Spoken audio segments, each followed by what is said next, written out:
যথার্থ ভূমিকা নেই। ত্রিপুরা প্রদেশ কংগ্রেস কমিটি আমাদেরকে এই সাংবাদিক সম্মেলনে স্বাগত জানাচ্ছি।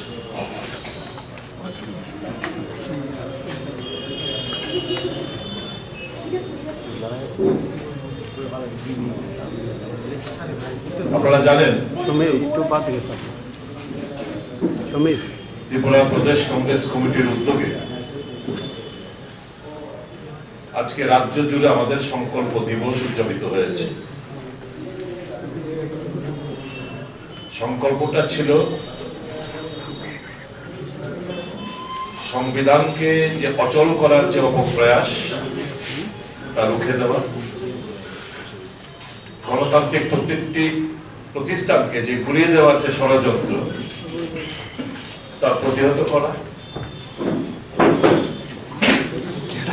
এবং এই ফ্যাসিস্ট সরকারের বিরুদ্ধে মানুষকে জাগ্রত করাই ছিল আজকের সংকল্প দিবসের মূল উদ্দেশ্য। প্রত্যেকটি জেলা কংগ্রেসের উদ্যোগে আজকে এই সংকল্প দিবস উদযাপিত হয়। যেহেতু আমাদের সাংগঠনিক জেলা, আমাদের সদর জেলা, তার পেরিফেরিটা বড়, তাই স্কুটার, স্কুটি, মোটর বাইক মিছিল করে যতটুকু এরিয়া কভার করা যায় তার প্রচেষ্টা নেওয়া হয়েছিল উইথ পুলিশ পারমিশন।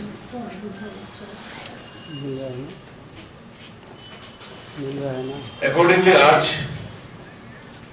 আস্তাবল ময়দান থেকে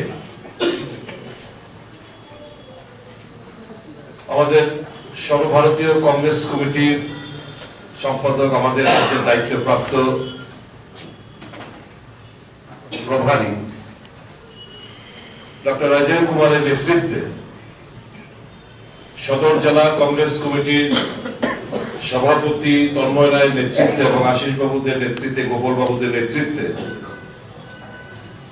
বাপলু চক্রবর্তী, সুশান্ত চক্রবর্তীদের নেতৃত্বে একটা স্কুটার বাইক মিছিল আস্তাবল বাজার থেকে আনুমানিক প্রায় সকাল 10:30 11টা নাগাদ শুরু।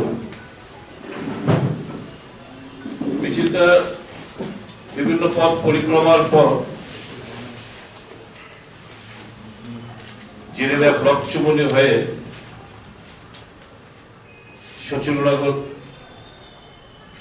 সচিলনগর কলোনি হাই স্কুলের ওখানে আসার পর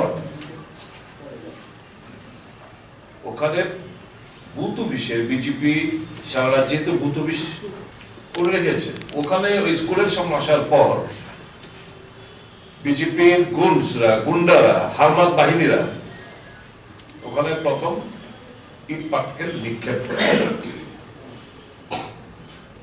ওখানে গোটা 15-20 জন আমাদের নেতৃত্বরা বলছে এই প্ররোচনা ফাঁদে পা না দিয়ে আগে বড়, চলো চুপচাপ।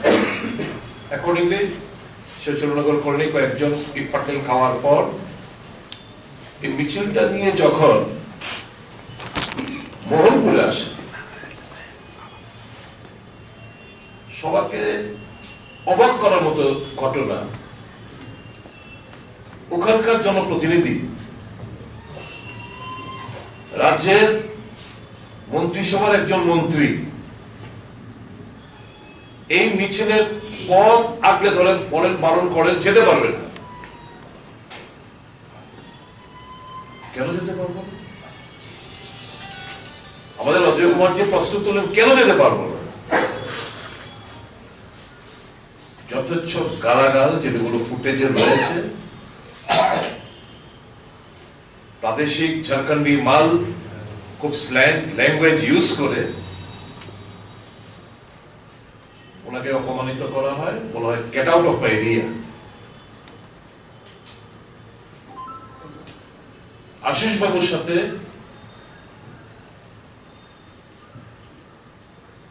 বাক বিতর্কতা হয়,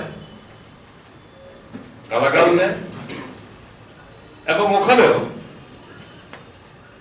যখন উনি বলেন মারাদেরকে, তখন দেখলাম কিছু ছাদের থেকে ইট পাটকেল, বিয়ারের বোতল, কোল্ড ড্রিঙ্কসের বোতল, আমাদের যারা বাইক নিয়ে, এমনকি বাইক আমাদের হাতে একটা ডান্ডা ছিল না, মুলি বাঁশের মধ্যে পতাকা, সেগুলো বাইকে লাগানো, নিরস্ত্র আমাদের কংগ্রেস কর্মীরা, তাদের উপর হামলা করতে শুরু করল।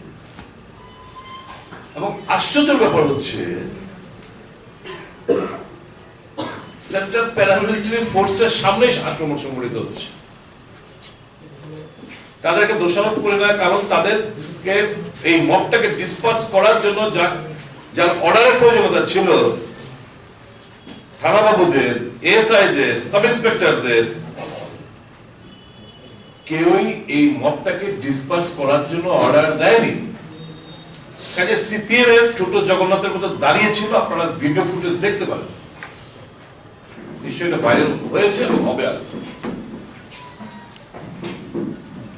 যাই হোক, পুলিশের আমি তখন বিশাল বলে এসপির সঙ্গে কথাবার্তা বলি, ডাইরেক্টর জেনারেল পুলিশের সঙ্গে কথা বলতে বলি, what is this going on, मैं देख रहा हूं सर, मैं देख रहा हूं।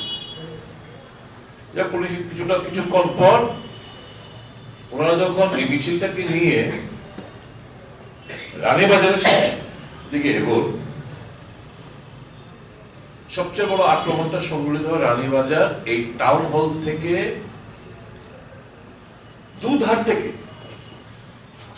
দুধার থেকে আক্রমণ, লাঠি, সোটা, রড, হাতে দা, ইট, পাটকেল মারতে শুরু করে এবং এতে করে প্রচুর সংখ্যক আমাদের নেতা কর্মীরা আহত হন, including doctor Ajay Kumar, Gopal Rai injured, আমাদের working president Sushanta Chakraborty injured,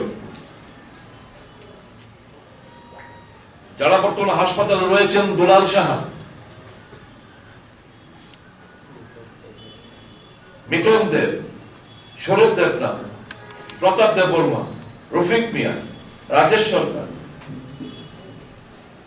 Swapan Das পালিকা, রাজন ভানু, তাপস সরকার,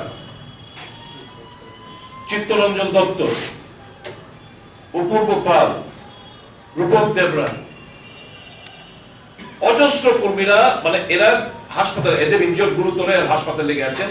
এছাড়া ইট, পাটকেল, লাঠি সোটাতে বাড়ি খেয়েছেন,